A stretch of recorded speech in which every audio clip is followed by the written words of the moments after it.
Mandy Black felt her heart pound erratically as the elevator doors slid open on her office floor. She clutched her travel mug, still half full with lukewarm coffee, and forced a bright smile at the receptionist before she made her way down the corridor. The company's open-plan workspace was bustling with the usual Monday morning chatter, people complaining about the weekend being too short, others hurriedly scanning emails. Everything seemed ordinary. Yet for Mandy, an indescribable tension curdled in the pit of her stomach. She reached her cubicle and set the mug down, her mind flicking briefly to the swirl of small changes she had noticed in her husband Eric's demeanor over the last few months. He had been quieter, less open. She had told herself it was the lingering stress of his final deployment to Afghanistan or some leftover trauma from his previous tours in Iraq. But deep down, she knew there was another reason lurking behind his still eyes and slow, measured words. No more than 15 minutes later, while scrolling through spreadsheets she was supposed to finalize for an upcoming meeting, Mandy heard a distinctive commotion. People were gasping, chairs scraping the floor, and suddenly a hush rippled across the office. She looked up to see a well-dressed older man in a charcoal gray suit striding purposefully toward her cubicle. His shoes clicked with an ominous rhythm against the polished floor. Several colleagues turned to watch him pass, curiosity etched on their faces. He stopped just a few feet from Mandy's desk and said, loudly enough for the entire adjacent department to hear, "Amanda Black?" Mandy's heart sank. There was something in his voice, formal, resolute, and tinged with regret. Instantly, she knew this was not about a client meeting or an external project. Her mouth felt dry as she slowly rose from her chair. "Yes, I'm Amanda," she replied, voice wavering, as she stole a glance at her best friend Kit, who sat only 2 cubicles away. The man cleared his throat and bowed his head in what might have been a small gesture of sympathy. Then he pulled out a stack of official-looking documents from his briefcase. "Amanda Black," he said gravely, "you have been served." He projected each word with deliberate clarity, making sure every single person in the vicinity could hear. Time seemed to freeze. Mandy felt lightheaded, like the oxygen had been sucked from the building. A stunned silence settled over the large open workspace. Usually, her colleagues would chatter, type, or talk on the phone, but now they were dead silent. All eyes had swung toward her. The man placed the thick envelope on her desk. Mandy wanted to speak, shout, cry, protest, but her tongue felt impossibly heavy. Then, with swift theatrics, the man reached into the side pocket of his briefcase and pulled out what appeared to be a standard-sized photograph. To her horror, he lifted it up for everyone to see. Her own face stared back at her from the photograph, disheveled and intimately close to another man, Sean Thompson, the business manager from the 3rd floor. They were clearly in a hotel room. Mandy's cheeks flamed with mortification. She could hear scattered gasps and murmurs behind her. Some spectators craned their necks. Others looked away, embarrassed. But the lawyer, if that was indeed who he was, kept rotating the photo, as though ensuring every onlooker got a good look. "Divorce papers," he stated coldly, tapping the envelope with 2 fingers. He shifted his gaze, scanning the crowd that had formed. "And evidence," he added, brandishing more pictures in his hand. "I believe that settles the question of Miss Black's infidelity." Mandy's vision blurred. She felt her legs shaking, her knees threatening to buckle. A furious swirl of shame, anger, and fear bloomed in her chest. Finally, she could only mouth the word, "No." She reached a trembling hand to try and snatch the photos away from his grip, but the man calmly withdrew them, tucking them back into his briefcase. "It's all quite conclusive," he said dispassionately, turning to address the mortified onlookers. "My client regrets that matters have come to this, but Miss Black has left him no choice." A strangled sob caught in Mandy's throat. She sank back into her office chair with a quiet whimper, clutching the envelope as if it were a live grenade about to detonate. After a beat, she shakily stood up, then collapsed onto her knees beside her desk, tears staining her cheeks. She heard the first wave of hushed whispers crest behind her, like a swarm of gnats.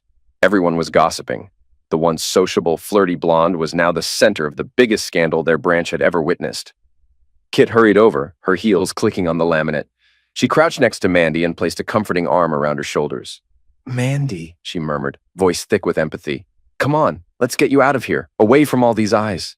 But Mandy was frozen, staring with vacant eyes at the envelope's bold words. Petition for dissolution of marriage. A tear splattered on the document. He made this so... She couldn't finish her sentence. Humiliation radiated like a fever through her body. The attorney snapped his briefcase shut. "You have been officially served, Miss Black. The photographs remain with me, but rest assured they have been shared where necessary," he announced. Then, with impeccable posture and a courteous inclination of his head, he turned and marched back through the parted sea of spectators. As soon as he vanished through the main doors, the murmuring exploded. Kit tugged gently at Mandy's arm. "Girl, get up, please. Everyone's staring." Mandy let out a ragged breath, tried to stand, but her knees wobbled and gave out again. At that moment, something within her cracked. All of the guilt and stress she had been repressing for months, the self-loathing, the fear of Eric's discovery, poured out in a shrill sob. She collapsed fully this time, her knees hitting the carpet. A small gasp rippled through the watchers. A few were wide-eyed with pity, while others wore expressions of prurient fascination. "Stop staring," Kit hissed at them before crouching down. She looped Mandy's arm over her shoulder and hauled her to her feet. "We're going to the conference room. Come on." One or two people tried to approach, but Kit waved them away. She led Mandy down the aisle, one unsteady foot after another, until they reached the glass-walled conference room at the far end of the floor. Kit closed the blinds on the window that faced the main workspace and let out a trembling sigh as she helped Mandy lower into a chair. Mandy felt the lump in her throat swell. He showed the photo to everyone," she choked out. "He actually displayed it. Everyone saw it."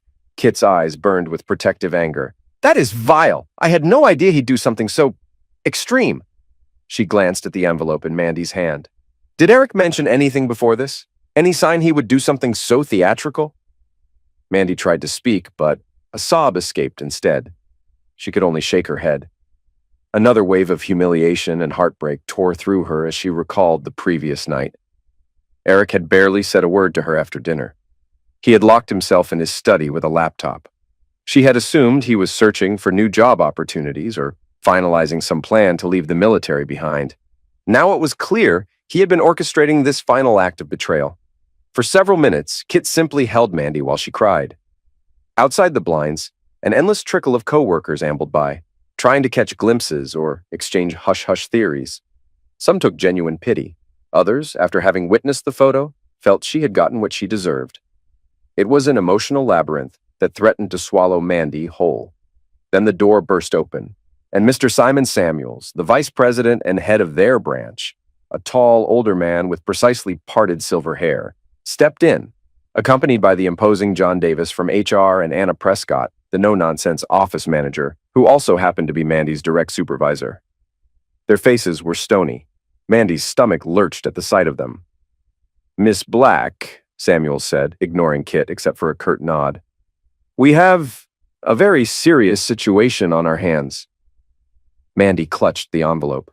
I know, he had the photos. He threatened to sue the company," John Davis interjected, crossing his arms. His usually ruddy face was turning a deeper shade of crimson by the second. "He claims we knowingly allowed an affair between you and Mr. Sean Thompson, thus violating multiple codes of conduct. He mentioned potential legal action if we fail to address it." Mandy's eyes flicked to Anna Prescott, who looked furious and humiliated. "I can't believe I'm even standing here dealing with this," Anna's words were clipped. "This type of thing in our office. We pride ourselves on our professional environment, Miss Black. This is unacceptable." Kit squeezed Mandy's hand reassuringly, but said nothing. Mandy swallowed hard. I made a mistake," she stammered. "This is personal. I never meant for it to affect the company." Samuels raised an eyebrow. "Your husband, ex-husband, soon-to-be, doesn't seem to think so. He told us he'll handle this matter privately for now, but only if you speak to him and reach some arrangement. Mr. Davis here has another meeting scheduled with Sean Thompson after this to gather his side of the story. We expect more clarity soon." Mandy's cheeks flamed again. She could hardly lift her gaze from the table. "I'm so sorry. I don't know what else to say right now." Samuels offered her a stern look. "Go home. Talk to your husband. Then we'll figure out your future in this organization. Understand?" Unable to form any coherent response, Mandy simply bobbed her head.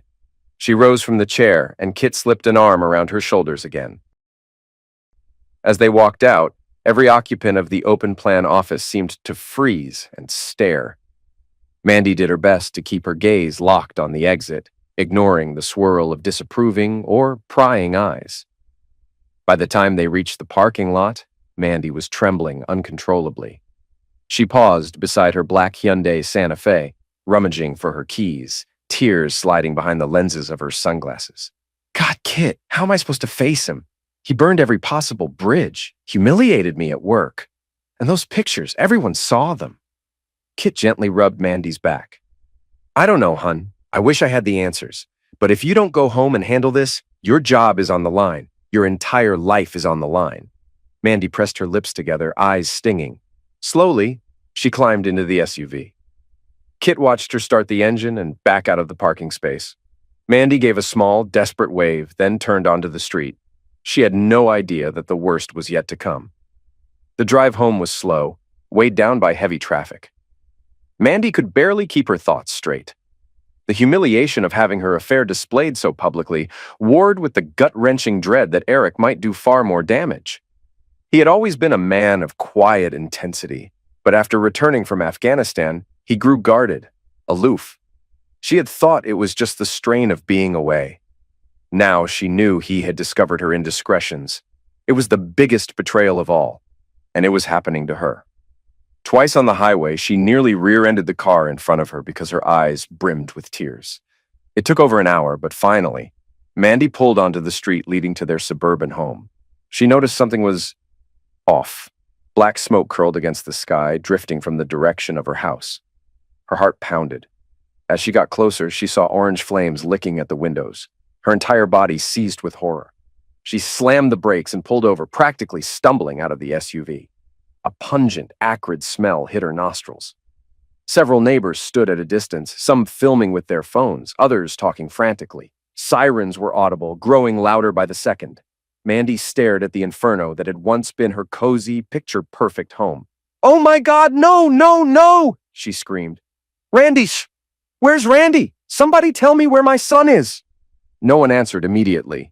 Some neighbors gave her sympathetic glances. One tried to approach, but she backed away, wild with panic. The front yard was scorched with a single word spelled out in blackened, burned grass. Cheater! Her knees threatened to buckle again at the horror of it. A tall man in a baseball cap approached from behind, stepping out of a battered Chevrolet. He pressed a phone to his ear. "She's here," he said simply, then disconnected. Mandy whipped around, fear and confusion swirling inside her.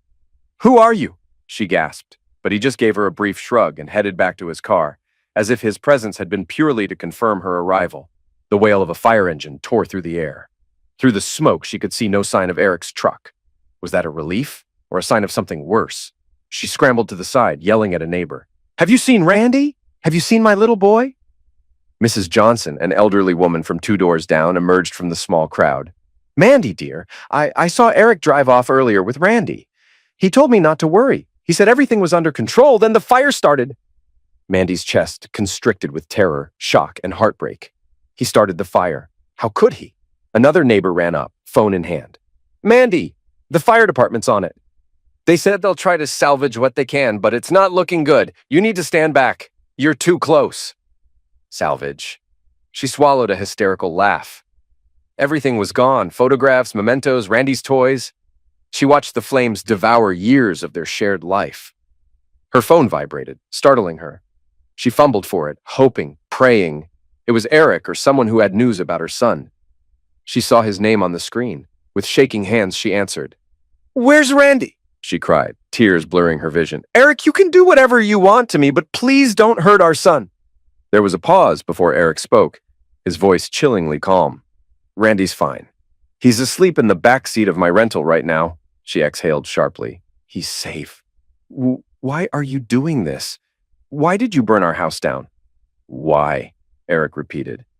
A bitter laugh traveled through the phone. "Because I'm done letting you set the terms, Mandy.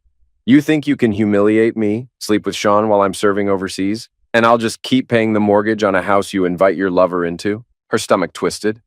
"Eric, you can't just destroy everything we built together. These are our memories. Randy's home. You've gone insane." "Insane? No." His voice was clipped. "I prefer decisive. I got everything I need out of that place and decided to send you a message. So how do you like your front yard? Pretty sure the letters show up nicely from the sky." Maybe the local news choppers will catch wind of it, pun intended. She could scarcely breathe. Her tears were hot, scalding her cheeks. This is monstrous. You're out of control. Eric, I'm begging you. Let me see Randy. A dark pause. I don't think that's wise, especially after I had to find out about your affair from a private investigator. You might want to focus on cleaning up your mess, Mandy. Your job might not be waiting for you tomorrow. That's not fair. You humiliated me at the office, threatened the entire company with a lawsuit, and now you've burned our house. Why are you punishing me like this? She pleaded, voice cracking. There was a faint noise on Eric's end, a whispery sigh. Then a hard edge entered his tone. You want to talk about fair? Is it fair that you spat on our vows?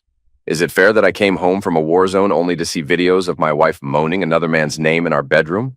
Or that my own son witnessed you with him? No, Mandy. Fair flew out the window the second you spread your legs for that bastard. The harshness of his words cut through her like a blade. She staggered, struggling to stand upright, phone clutched in her trembling hand. Eric, please, if you ever loved me, if you still do, let's just talk face to face. Let me at least hold our son. Don't take him away from me. You and I have nothing left to talk about, Eric replied, cold finality lacing every syllable. As for Randy, he's the only part of this family worth saving. I won't let you poison him like you poisoned our marriage. Her vision swam with tears as the line went dead. She swayed on her feet, and someone, another neighbor, had to grab her shoulders to steady her. She looked up, blinking away tears. The sky was thick with gray smoke from the house. She knew that everything in her life, her husband, her family, her illusions, was going up in those flames piece by piece. Mandy sat on the curb across the street, watching fire crews extinguish the last tongues of flame devouring her house. Yellow caution tape now blocked the driveway. Small pockets of smoke still curled from the blackened roof. Her eyes stung from the smoke and from the relentless flow of tears. She had no idea where Eric had taken Randy. She couldn't imagine how to salvage any part of her life now. Then she heard the rumble of a familiar engine. A sleek silver sedan pulled up, and out stepped Sean Thompson, the man who had once seemed so irresistible, the man whose arms had consoled her loneliness, at a terrible cost. He caught sight of the devastation, his face contorting in shock.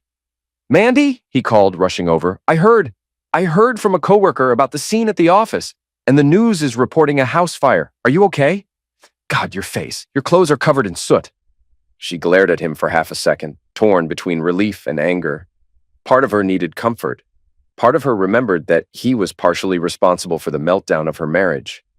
No, Sean, she whispered. I'm not okay.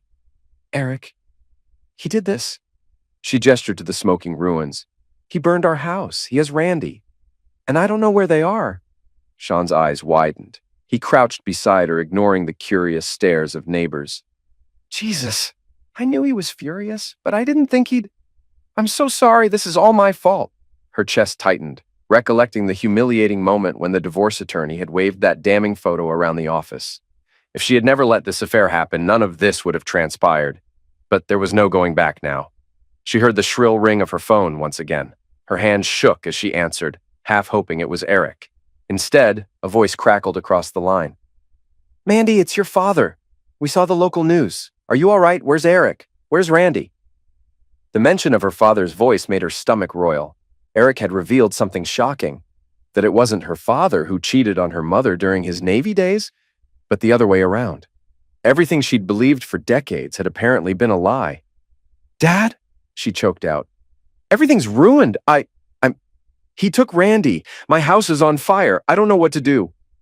Stay put. We're on our way, her father said firmly. We'll figure it out, okay? You're not alone. Whatever's going on with Eric, we'll help you get Randy back. Mandy nodded, feeling a distant sense of relief. Then she ended the call and looked at Sean. You shouldn't be here, she whispered. He hates you more than anything. If he finds out you're around me right now, Sean grimaced. He already knows. He has to. The pictures, the phone taps, everything. He's out for blood. Swallowing hard, he quickly added, Let me help you, Mandy. If you need a place to stay, money, whatever it takes. I can't just leave you on the street. And we need to talk about everything. A flicker of old affection surfaced in Mandy's chest. but it was drowned by guilt and the raw memory of the entire office seeing them in a compromising position. "I appreciate the offer," she said, voice trembling, "but I'm not sure if going with you will make anything better." He was about to respond when a commotion erupted behind them. A black SUV screeched to a stop, passenger door flung open. Out stepped Eric, looking disheveled, eyes dark with rage. Mandy jolted upright. She scanned the back seat to see if Randy was inside, but the rear windows were tinted, and she couldn't see a thing. "Eric, where is Randy?" she cried, running toward him, ignoring the caution tape. The firefighters took note of the confrontation, but none interfered. "Where is my son?" Eric's lip curled in a vicious sneer. "Safe." His gaze flicked to Sean. "And far away from that scum." Sean bristled, taking a step closer. "Look, we need to talk. What you're doing is psychotic, burning a house, threatening lawsuits. You can't just abduct your son." "Abduct?" Eric spat the word with venom. "He's my child. And you—" He took a menacing step closer to Sean. "You've got some nerve showing your face here." Sean raised his hands in a placating gesture. "I'm just worried about Mandy and the boy. This is crossing lines no one should cross." A derisive laugh spilled from Eric's lips. He turned to Mandy, eyes blazing with malevolence. "And you want to stand here with your lover in front of our smoldering home and lecture me on crossing lines?" The cyclical swirl of shame and fury spiked in Mandy. She looked around at the destroyed remains of their life. "You've gone way too far," she whispered. "This is evil. You humiliated me at my job, threatened me on the phone, and now you've destroyed everything. I'm begging you, just let me see Randy. We can figure out the rest later." Eric let out a cold chuckle. "Oh, we'll figure it out, all right. But not today, and certainly not the way you hope. I have full intention of leaving this wretched town. We'll find a new place, a new life, far from you. Randy deserves better than a mother who can't keep her legs closed." Sean stiffened, anger flaring in his eyes. "You watch your mouth." Before anyone could stop him, Eric backhanded Sean across the face. The impact sent Sean staggering backward, nearly losing his balance. Mandy shrieked in alarm. Two neighbors hurried forward, trying to break up the emerging altercation. Sean regained his footing, blood trickling from a split lip. He glared at Eric. "You're going to regret that," he snarled. "Oh, am I?" Eric hissed, stepping closer to Sean. He was slightly shorter, but carried a wiry, ex-military build that promised strength and agility. "You think you can sleep with another man's wife and expect a handshake?" Mandy lunged between them, arms outstretched, heart hammering. "Stop! Both of you! Stop this right now!"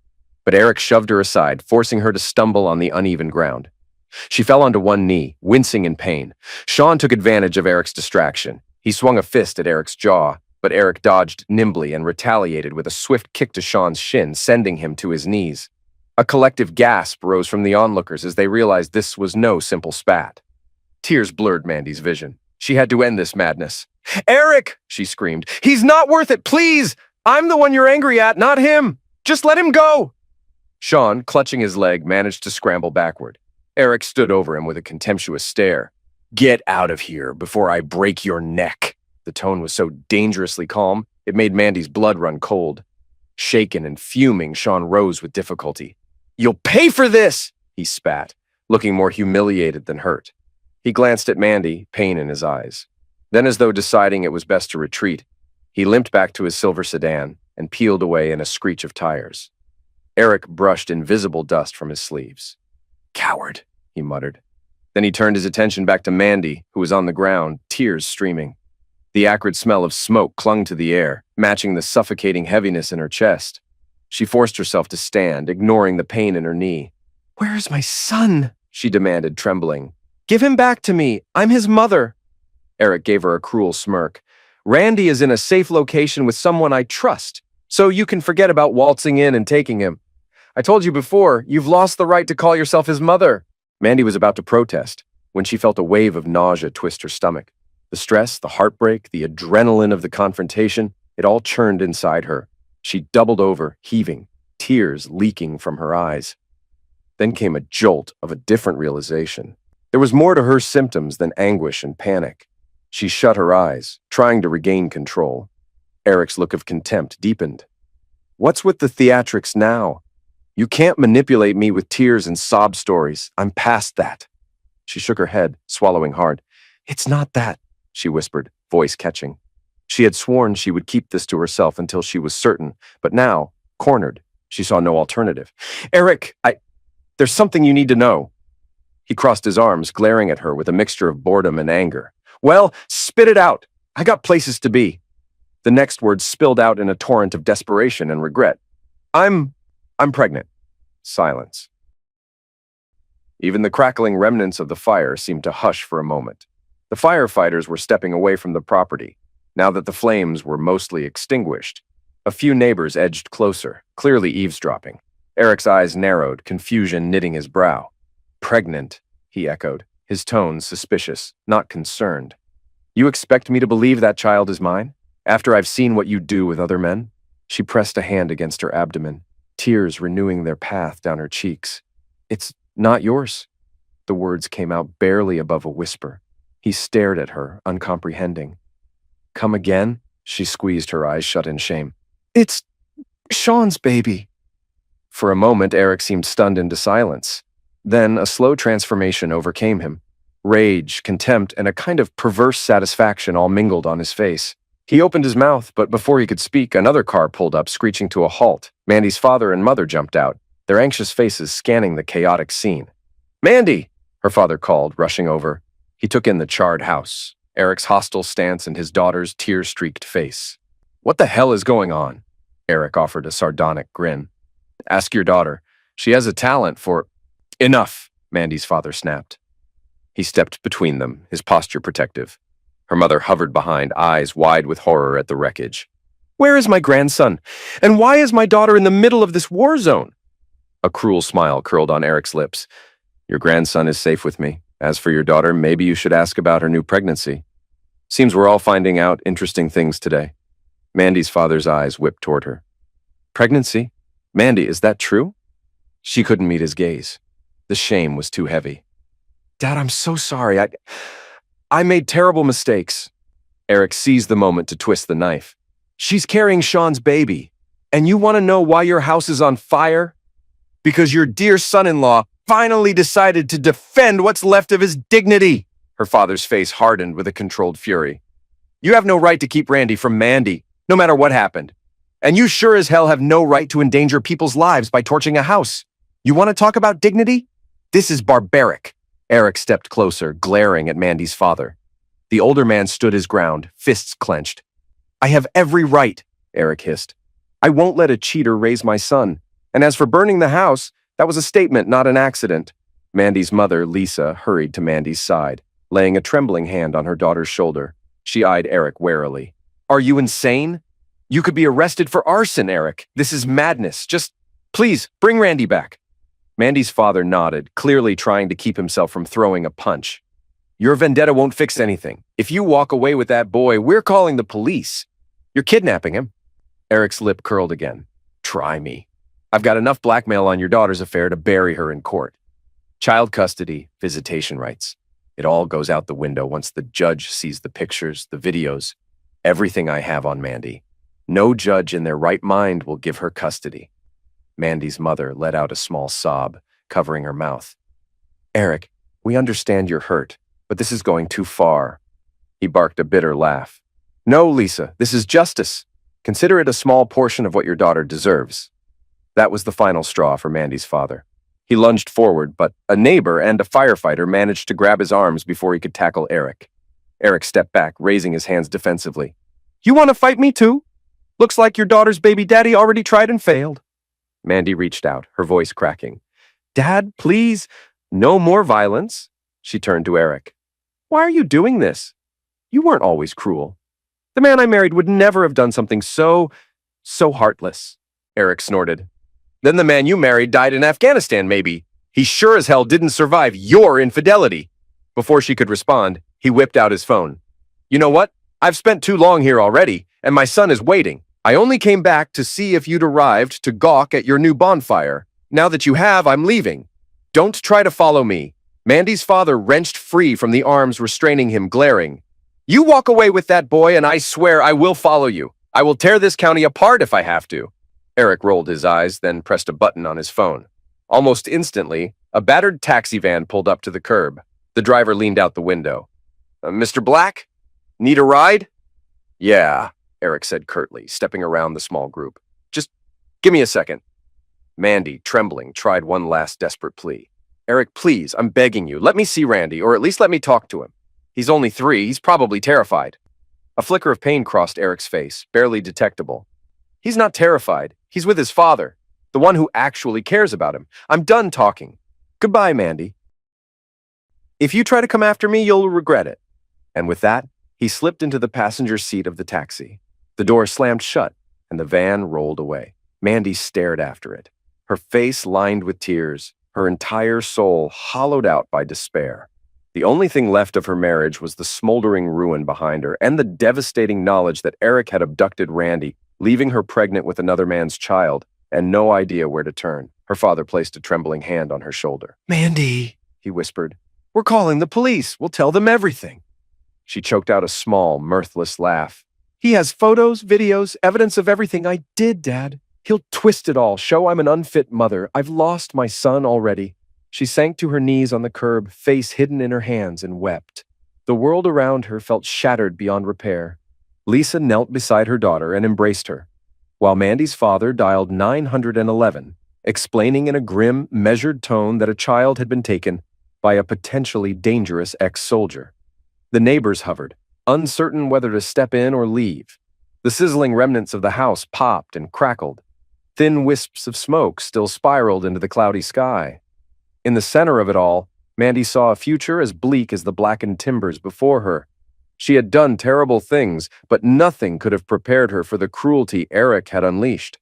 Now, pregnant by her former lover, humiliated at work, homeless and separated from her only child, she felt a sorrow deeper than she had ever known. Yet a tiny seed of resolve planted itself in her heart. I will find Randy, she thought, tears shimmering on her cheeks. I will not let Eric vanish with him. Despite her shame, her guilt, and her heartbreak, she felt a faint spark of maternal strength. All right, her father was saying to the 911 operator. Yes, I understand. Please hurry. He ended the call and looked at his wife and daughter. They're sending an officer? Let's figure this out together, as a family. Mandy glanced at her mother, who gave her a teary nod. She closed her eyes, letting the wave of devastation wash over her once more. Eric might have incinerated her life, but as long as there was hope, any chance at all, she would fight to be with her son again. The confrontation had ended in violence, heartbreaks, and a horrifying revelation about her pregnancy. But the story was not over. One day she would face Eric again. And on that day, she vowed to stand strong and refuse to be the broken, powerless victim he expected. No matter how monstrous he became, no matter how many times he threatened her, she would not abandon her child. She knew it would be an uphill battle, attorneys, custody lawyers, old personal demons. Yet in the ashes of her old life, she found a single ember of courage. I will get Randy back, she repeated silently, pressing a protective hand to her abdomen where new life stirred. Even if that meant facing Eric's wrath in court or confronting the demons of her own unfaithfulness, she would not quit.